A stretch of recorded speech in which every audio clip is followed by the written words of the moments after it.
Girlfriend boyfriend. আর এই যে মাঝখানটা হচ্ছে হয়তো ছেলের বাপ, ছেলের গার্জেন হবে, নাহলে হয়তো মেয়ের গার্জেন হবে। আসসালামু আলাইকুম বন্ধুরা। দেখেন বন্ধুরা, আপনাদের সামনে কি নিয়ে আসছে, এটা কি চিনতে পারছেন? এটা হচ্ছে কলা।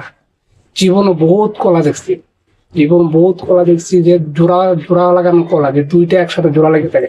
কিন্তু এইখানে দেখেন কয়টা, এইখানে হচ্ছে তিনটা। এই যে একটা, দুইটা, এই যে তিনটা, একবার তিনটা কলা একসাথে জোড়া লাগে।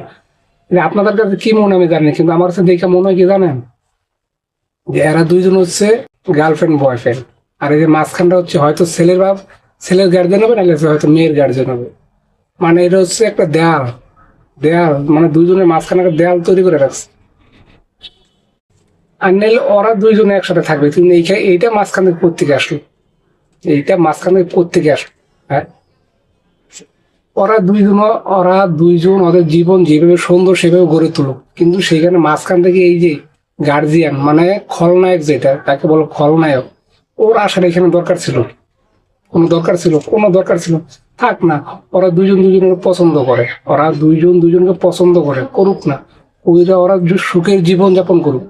কিন্তু এই যে খলনায়ক হিসাবে যে ছেলে মেয়ের গার্জিয়ান হিসেবে এখানে বাধা দেয়, এই দেওয়াটা কি ঠিক হয়েছে?